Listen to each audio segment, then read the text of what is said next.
57ാമത് സംസ്ഥാന junior ball badminton championship October 18, 19, 20 തീയതികളിലായി VVMHSS മാറാക്കരയിൽ നടക്കുമെന്ന് ഭാരവാഹികൾ വാർത്താസമ്മേളനത്തിൽ അറിയിച്ചു. 14 ജില്ലകളിൽ നിന്നായി 250 കായിക താരങ്ങളും ഒഫീഷ്യലുമടക്കം 500-ലധികം പേർ പങ്കെടുക്കും. ഒക്ടോബർ 18 ശനിയാഴ്ച വൈകുന്നേരം 5 മണിക്ക് കോട്ടക്കൽ നിയോജക മണ്ഡലം MLA പ്രൊഫസർ ആബിദ് ഹുസൈൻ തങ്ങൾ മേള ഉദ്ഘാടനം ചെയ്യും. മാറാക്കര ഗ്രാമപഞ്ചായത്ത് പ്രസിഡന്റ് KP ഷരീഫ ബഷീർ അധ്യക്ഷത വഹിക്കും. പ്രസ്തുത മേളയുടെ സമ്മാനദാനം ഒക്ടോബർ 20 രാവിലെ 11 മണിക്ക് മലപ്പുറം DYSP KM ബിജു നിർവഹിക്കും. വാർത്താസമ്മേളനത്തിൽ school manager Cholayil Basheer, principal Abdul Rasheed VP, Kesavan master, president Sudheer MP, Haridasan master എന്നിവർ പങ്കെടുത്തു.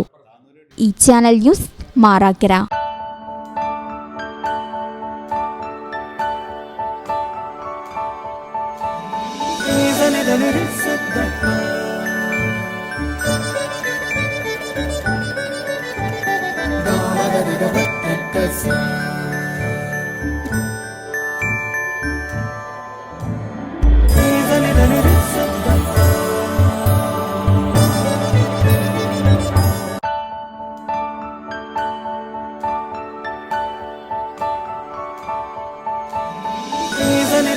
Is